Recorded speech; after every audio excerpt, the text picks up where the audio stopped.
بوالدنا لكم الفاتحة. أعوذ بالله من الشيطان الرجيم. بسم الله الرحمن الرحيم. الحمد لله رب العالمين الرحمن الرحيم مالك يوم الدين إياك نعبد وإياك نستعين اهدنا الصراط المستقيم صراط الذين أنعمت عليهم غير المغضوب عليهم ولا الضالين آمين. بسم الله الرحمن الرحيم. قال المصنف رحمه الله تعالى ونفعنا به وبعلومه في الدارين آمين.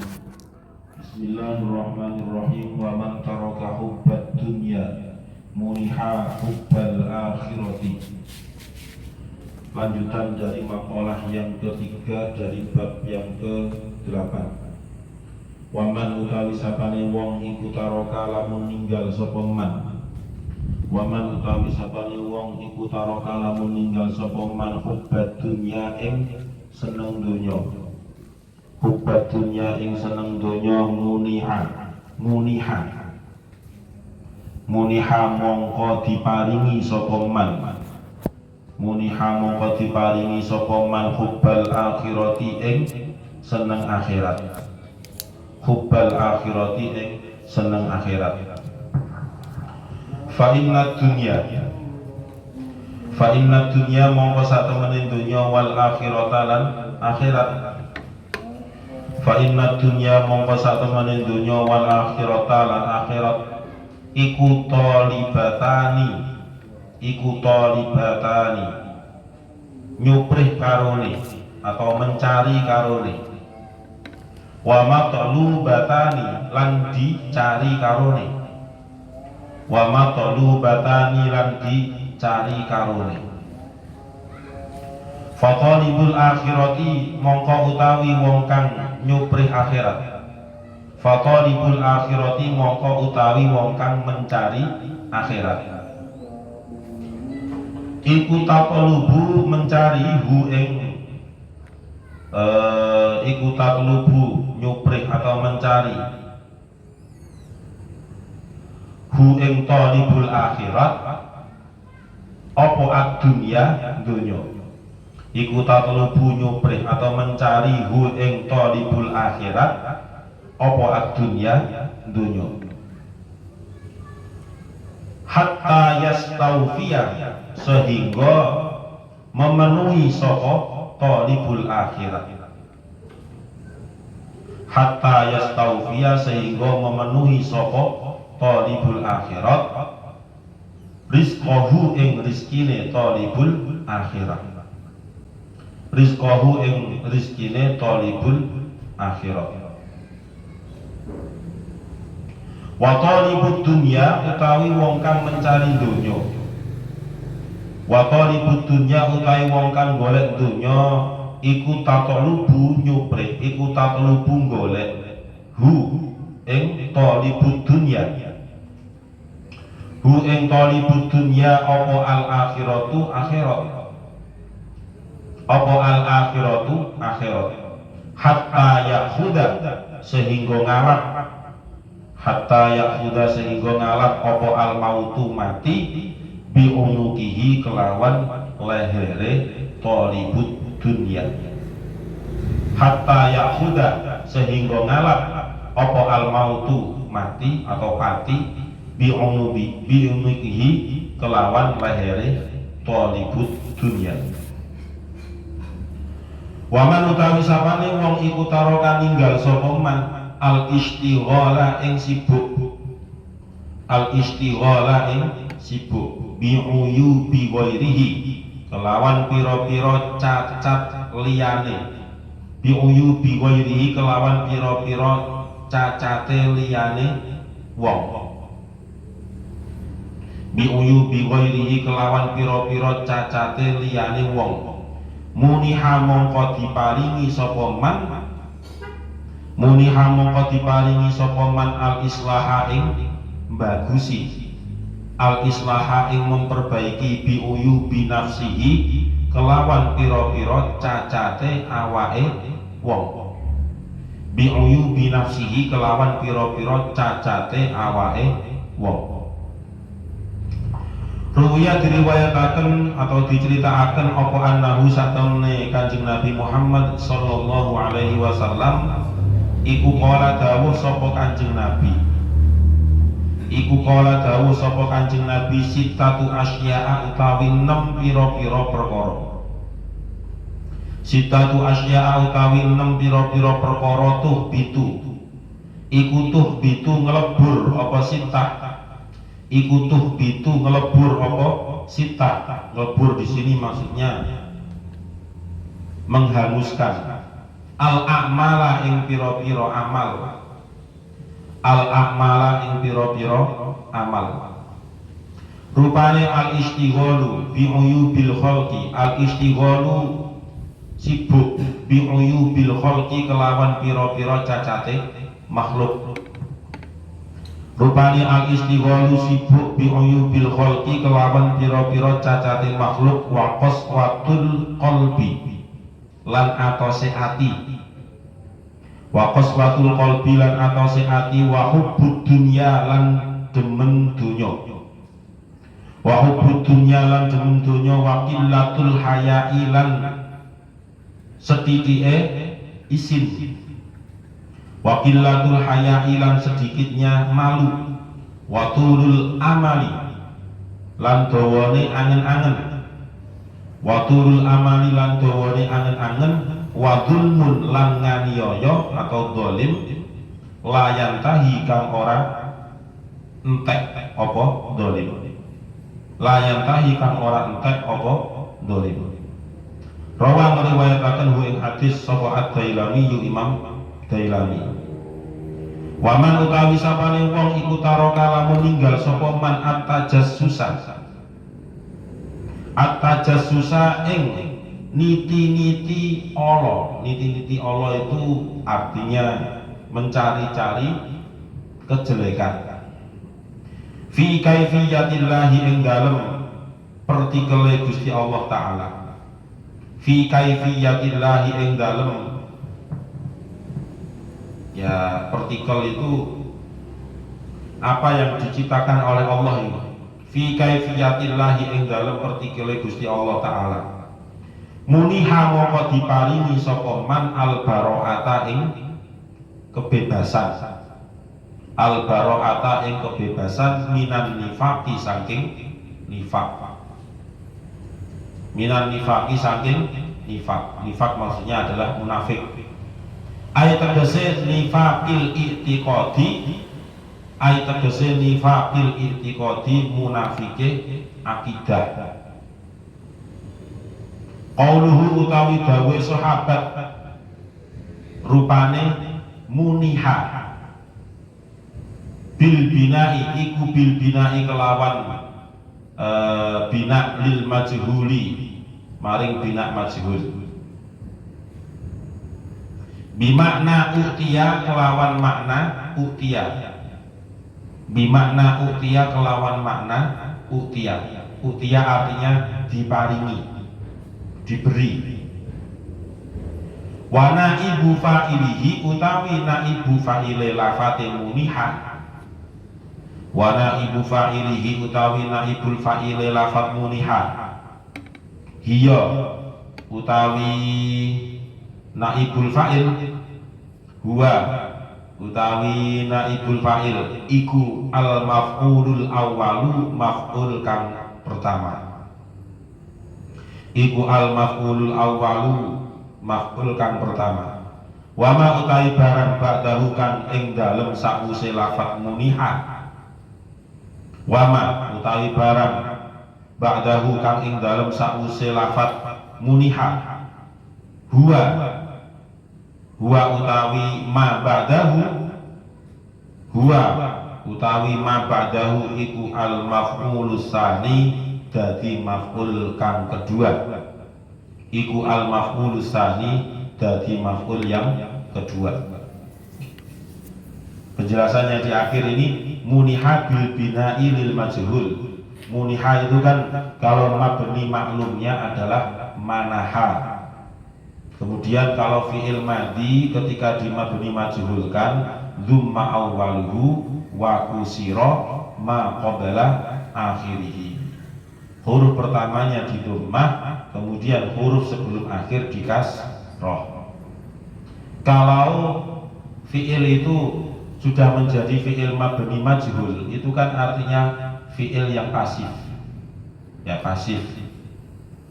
Jadi membutuhkan hampir sama dengan fa'il, cuma namanya bukan fa'il.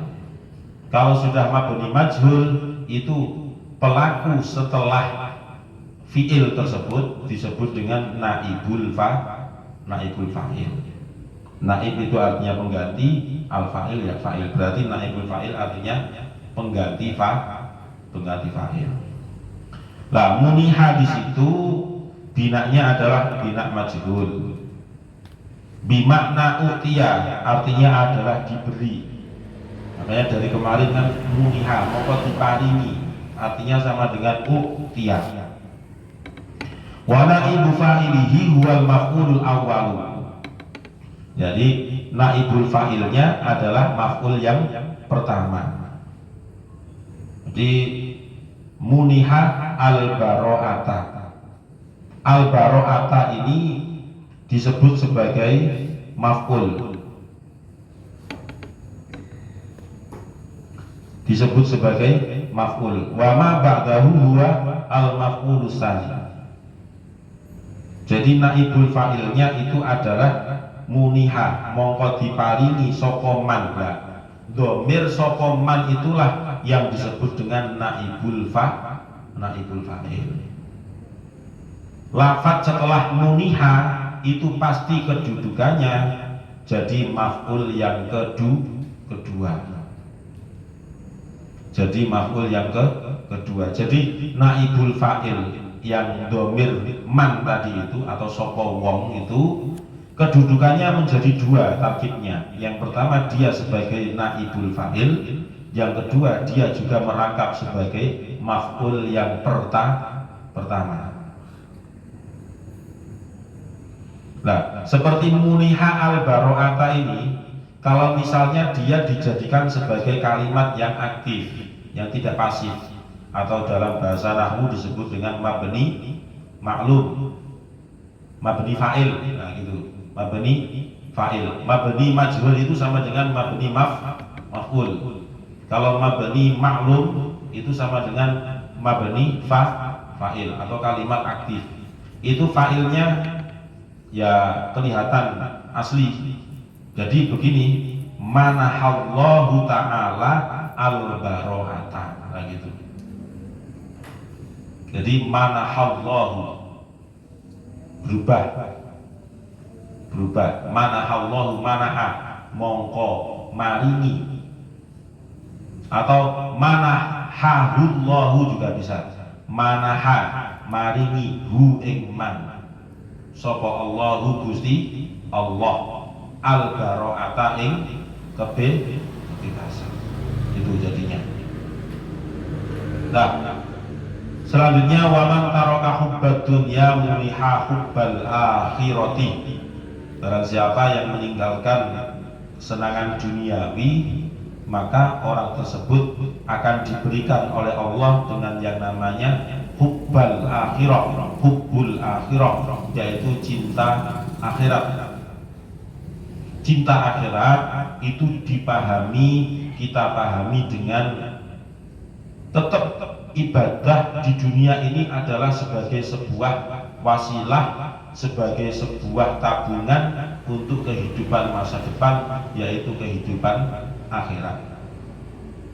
Berkali-kali saya mengatakan jangan sampai hubud dunia itu disalahartikan dengan cara berarti orang hidup di dunia itu nggak boleh bekerja.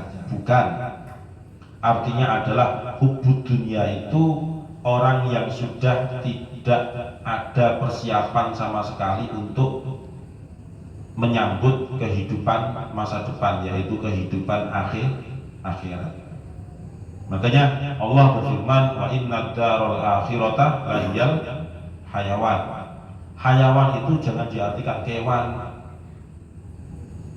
Ya, jadi salah. hayawan. Wa inna darul akhirata lan satemene omah akhirat iku lahiyal yakti utawi darul akhirah iku inna darul akhirata lahiyal hayawan iku al hayawan. Nah, al hayawan iku cara ngono fiil sing mentok-mentoke fiil gitu. Apa? Isim yang mentok-mentoknya isim. Yang kekal gitu. Jadi kehidupan yang kekal itu adalah kehidupan di akhirat. Al hayawan itu asal usulnya dari al hayatu, kehidupan. Ojo diartikno iku al hayawan. Engko mesti bertabrakan dengan ini. Jadi ini hubul akhirah. Dan akhirat ternyata kok kewan.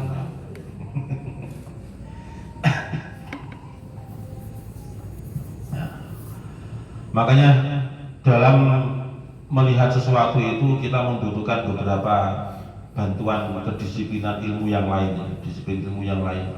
Tidak bisa ketika kita berbicara tentang masalah A hanya dilihat dari sisi keilmuan A, itu nggak bisa. Kita menyikapi itu harus dari beberapa disiplin ilmu. Contoh seperti menyangkut COVID-19. Kalau kita hanya berbicara tentang rezim dan sebagainya, ujung-ujungnya ya mesti gak seneng karo rezim, kemudian menyalahkan pemerintah. Tapi ketika sebuah permasalahan COVID ini dianalisa dengan menggunakan usul fikih, nantilah ketemu. Karena bagaimanapun yang namanya sebuah wabah atau penyakit terlepas itu dibuat ataupun sengaja ataupun tidak, maka yang namanya maqasidus syariah itu pasti di situ ada muncul. Maqasidus syariah itu artinya ada tujuan syariat. Allah menurunkan syariat kepada umat Islam itu ada tujuannya. Nah, maqasidus syariah itu diantaranya apa saja isinya? Yaitu hifdun nafsi, hifdul mal, hifdun nasli, hifdul apa? Ya, hifdul akli, tuben janjar ketemu. Alhamdulillah. Terus mana? Rasaku 5 kok. Ada 5 ya. Jadi hifdun nafsi itu sebagai bentuk menjaga jiwa.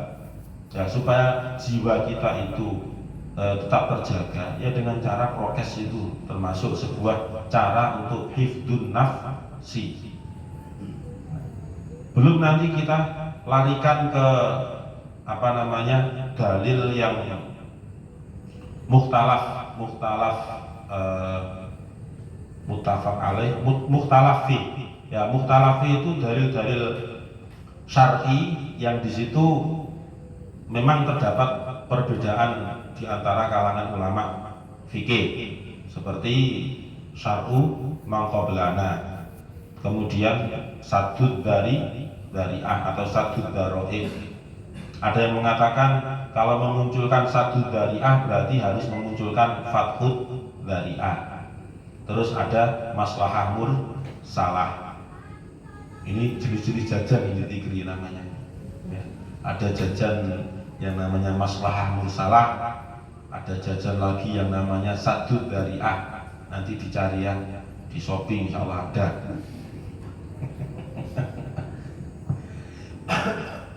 Nah, seperti sebuah kita seperti ini contoh, saya buat contoh ya kan. Contoh api ya. Batuk karena tadi kan dia olah vokal.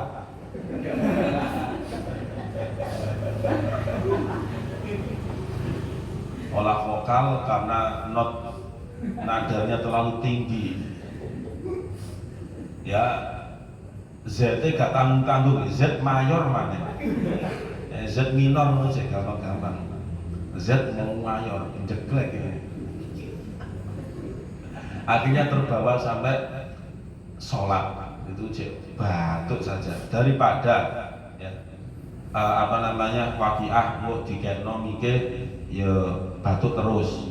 Makanya saya wis tak ngalahi waqiah. Mari ngono fasalah saya minta untuk pakai masker supaya batuk itu nggak nyebar ke kanan kirinya atau mungkin depannya.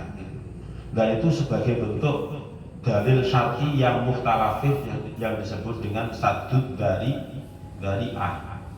Sadud dari asad itu artinya mutus, dari A itu jalan. Nah, diputusnya jalan itu kenapa? Ada sebuah tujuan yang tidak baik. Artinya yang menuju itu bukan orang yang sedang sakit atau itu bukan, tetapi memang virus ini dia menuju ke beberapa orang. Nah, supaya bisa terhenti ya diputus dengan cara seperti pakai masker. Itu adalah sebuah bentuk antisipasi. Nah, itu yang disebut dengan sadud dari A. Makanya orang yang tahu usul fikih itu ya tidak akan mungkin komen di beberapa sosmed musola ditutup, Jumatan dilarang, masjid ditutup, mal buka, pasar buka. Saiki akhir-akhir wedi karo corona, ora karo Gusti Allah. Nah, seperti itu. Itu hanya melihat sebuah permasalahan dari satu disiplin ilmu saja. Dan itu termasuk orang yang individualis karena dirinya menganggap dirinya adalah orang yang paling takut kepada Allah Subhanahu wa ta'ala. Makanya jangan ditiru. Bagaimanapun ya memang nyata itu ada. Yes, balik mana ke materi. Fa inna dunya wal akhirata thalibatani. Karena yang namanya dunia dan akhirat, kehidupan dunia dan akhirat itu dua-duanya dicari bagi orang yang beriman loh ya. Wa matlubatani. Jadi thalibatani, saling mencari, dunia ke akhirat, akhirat ya dunia. Matlubatani, dua-duanya juga dicari oleh orang Islam pada khususnya. Maksudnya thalibatani wa matlubatani itu gimana? Saling mencari dan juga dicari. Fatalibul akhirati, adapun orang yang mencari kehidupan akhirat, tatalubuhud dunya. Orang yang mencari kehidupan akhirat itu juga akan dicari oleh kehidupan dunia. Orang yang mencari kehidupan akhirat, bagaimanapun dia harus melalui proses, harus menjalani kehidupan dunia. Itu namanya yaqtatalubuhud dunya hatta yastawfiya rizqahu. Tuh kan? Jadi kehidupan dunia itu untuk mencari rizki selama dia hidup di dunia ini. Dan mencari rezeki itu juga termasuk ibadah. Kalau sudah ibadah, dia mendapatkan pahala. Kalau sudah mendapatkan pahala, itu adalah sebagai sebuah tabungan untuk kehidupan akhirat. Itu kan namanya thalibatani wa matlubatani. Saling mencari dan juga dicari. Orang yang hidup atau orang yang mencari kehidupan akhirat itu juga dicari oleh kehidupan dunia. Lalu bisa dicari oleh kehidupan dunia. Lah nyatanya untuk memenuhi rezeki, untuk memenuhi kebutuhan sehari-hari itu juga harus dengan cara bekerja, ikhtiar dan sebagainya. Wa talibud dunya tatalubuhul akhiratu. Orang yang mencari dunia itu juga akan dicari akhirat gantian.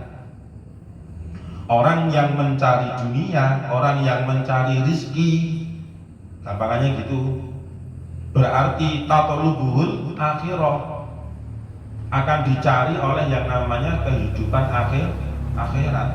Sampai kapan? Ya hatta ya'khudal mautu bi'unuqihi, sampai ajal itu menjemput. Itu akhirannya ya di sana. Endingnya ketika kematian itu sudah datang, maka kehidupan dunia tinggal memetik hasilnya di kehidupan akhirat.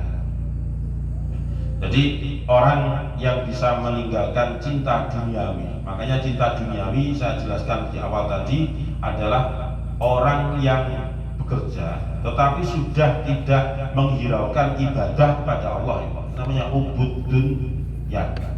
Kalau orang bekerja niatnya untuk memenuhi kebutuhan keluarganya, memenuhi dirinya sendiri juga, itu adalah sebuah ibadah ya, sebuah ibadah.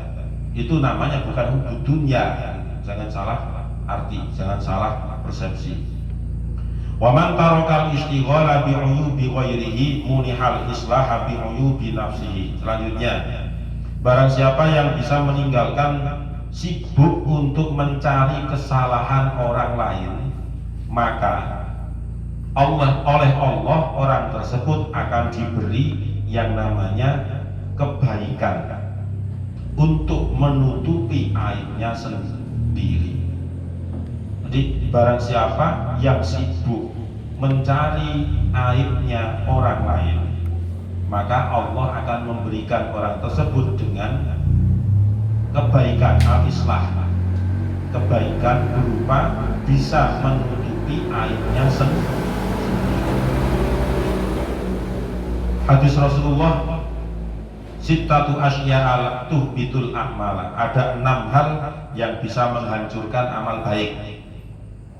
Makanya amal baik yang sudah kita lakukan itu jangan sampai kita rusak dengan sendirinya, dengan perbuatan kita sendiri. Kadang bukan orang lain yang merusak pahala yang kita dapat itu, tapi diri kita sendiri. Apa saja 6 hal itu?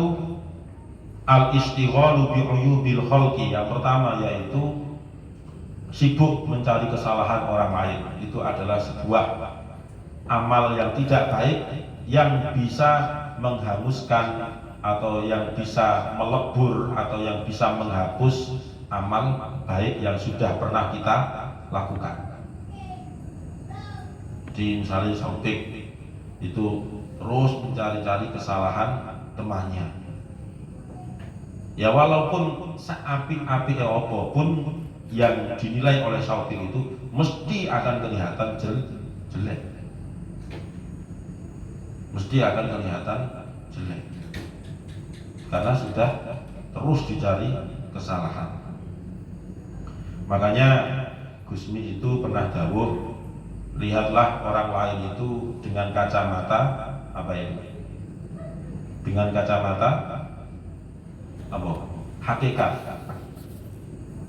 Tapi cobalah melihat diri kita sendiri itu dengan kacamata syariat.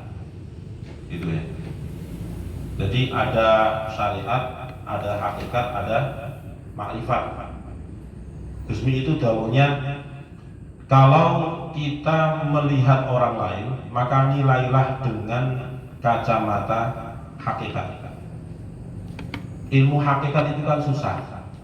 Ada beberapa alasan, yang mana itu adalah sebuah pilihan, dan kemungkinan besar pilihan yang ada pada kacamata hakikat itu semuanya adalah benar. Tapi orang lain banyak yang tidak tahu. Gitu. Misalnya begini, Mas Zul, tolong isikan motor saya itu bensin di apa namanya, di pom BB. Ya umumnya orang kan ya lewat ke barat, habis itu ke kiri. Dan dia ternyata jalannya ke timur, mentok kuburan Barungan. Bagi orang yang tahu, dengar perintah saya, temannya misalnya, goblok ya Mas Zul itu. Nah itu, kenapa kok dia lewat sana? Lewat sana kan gampang. Nah tapi kan dia nggak tahu yang menilai tadi itu. Mas Zul itu tujuannya tidak hanya ke pom bensin, tapi siapa tahu dia tujuannya ada yang lain, kayak nyari apa. Tapi orang lain yang menilai itu tidak tahu. Nah itu yang disebut dengan makna hakikat gitu. Tapi kalau menilai diri kita sendiri, ya dinilai dengan makna syariat. Makna syariat itu artinya sangat ketatnya terhadap kita. Syariat itu kan terkenal dengan ketat. Yang produk manusia yang disebut dengan ijtihadi, yang disebut dengan fikih itu. Nah fikih itu jadinya syariat. Wong kate sholat gak wudu ya berarti gak sah sholatnya. Itu namanya syariat. Gak orang dari rumah langsung masuk ke masjid. Ada orang menilai, loh kamu kok langsung sholat gak wudu, gak ngerti nih ngomong wis wudu. Itu namanya hakikat, ya gitu loh. Ya, jadi berbeda. Makanya kita menilai orang itu jangan dari satu sisi tok. Orang muda pinggir jalan, mbok nilai piye, wallahu a'lam. Misalnya hayat sering kentut, dimaknanya aja hakikat. Mungkin dia itu mules, mungkin dia itu punya penyakit bawaan dari lahir. Kan akhirnya muncul husnudon gitu. Kalau kita memaknai dengan makna hakikat. Tapi nek nilai wong liya dengan makna syariat, walah munculnya kok akhirnya apa? Suudon tok. Munculnya itu akhirnya hanya suudon. Tidak pernah namanya husnudon. Akhirnya dirinya sendiri dinilai dengan makna apa? Hakikat. Sehingga yang memunculkan takabur lama-lama itu. Yes. Itu berbicara tentang hati. Coba kalau ngomong ini gampang, tapi kalau mengamalkan memang susah. Jangan dikira saya ngomong ini ya pinter, ya enggak, apa jenenge belum bisa mempraktekkan. Itu yang pertama, yang bisa menghabiskan amal baik adalah mencari kesalahan orang lain. Tapi ojo kewalik, ya Pak Budi ku bendino boleh ya arek sing gak jamaah biaduk muatos. Iku jenenge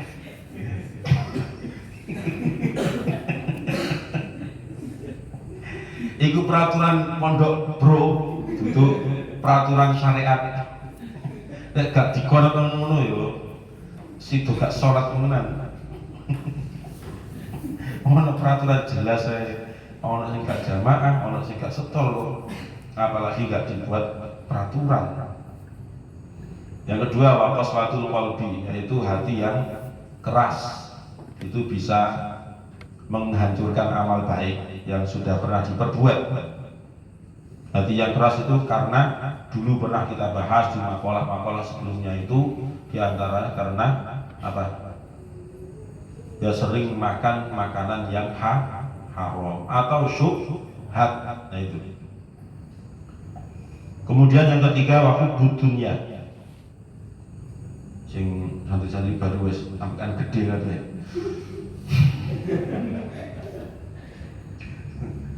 Jare alam, Pak lauke wis awe-awe.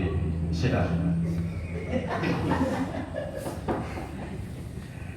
Hubbud dunya, yang ketiga yaitu cinta dunia. Yang tadi saya jelaskan hubbud dunya maknanya tolong dipahami betul, nek perlu dicatat lah. Nek jadi ustaz atau kiai yang ngene kampungnya sendiri-sendiri supaya enggak salah kaprah ketika menjelaskan hubbud dunia. Mbok Yusuf sudah mengamalkan ilmu di Jambi. Hubbud dunya dakholan nar. Wong cinta dunia dakholan nar. Akhirnya menene gak ono wong sing budal terjun. Ditakoni kenapa? Itu fatwanya Ustadz Yusuf. Kok bisa? Karena salah persepsi tadi itu. Yang keempat, waqillatul haya. Itu bisa menghancurkan amal baik, yaitu punya malu tapi minim gitu ya. Duwe izin tapi titik. Contohnya piye? Yang untuk yang depan umum itu jenenge ubud. Apa jenenge? Qillatul haya. Jadi ngentut yang di depan umum itu namanya qillatul haya.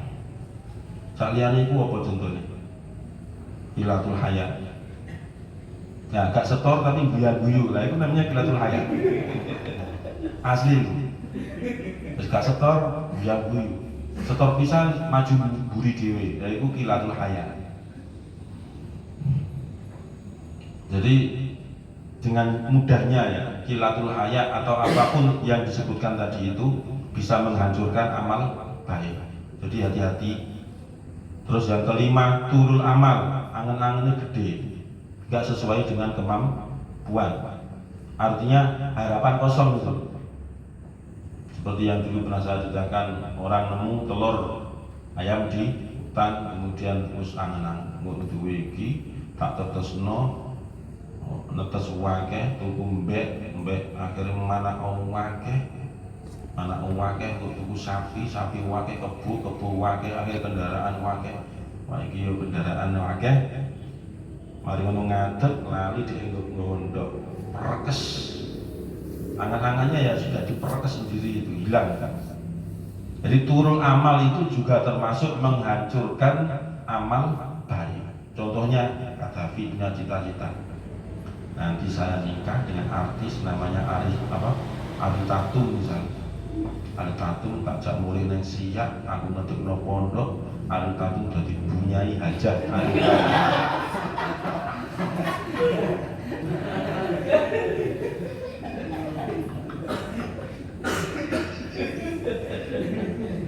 Itu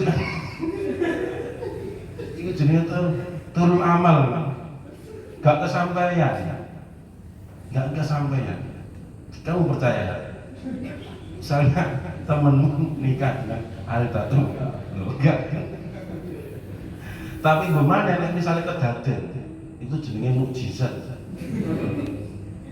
Khariqul ada itu saja, menyalahi yang kebiasaannya. Wadulmun la yantahi yang ke 6. Yang ke-6 yaitu berbuat aniaya tetapi tidak ada habis-habisnya.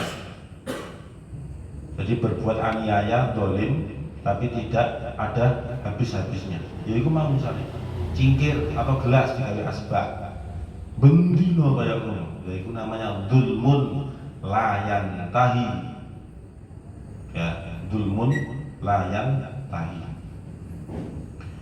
Yang terakhir, man tarokat tajassusa fi kaifiyatillah ta'ala munihal bara'ata minan nifaqi. Barang siapa yang meninggalkan mencari-cari kesalahan ciptaan Allah, maka dia akan diberikan oleh Allah berupa terbebas dari kemunafikan. Jadi tidak ada namanya ciptaan Allah itu salah, itu tidak ada. Kita misalnya menilai nyamuk menilai kemudian salah produk gitu. Nggak bisa. Semut kita nilai salah produk, ya nggak bisa. Manusia salah produk dengan alasan begini, itu kan pendapatmu, pendapat kita manusia. Allah punya pertimbangan lain, punya manfaat yang lain. Nah makanya apapun yang diciptakan oleh Allah di dunia ini pasti ada manfaatnya untuk manusia. Orang yang bisa meninggalkan mencari-cari kesalahan ciptaan dari Allah, maka dia akan diberikan oleh Allah dengan berupa kebebasan dari kemunafikan. Kalau orang tidak bisa menghindari mencari-cari kesalahan ciptaan Allah, justru dirinya akan menjadi munafik. Beriman hanya di lisan saja, tetapi di dalam hatinya sebenarnya dia bertentangan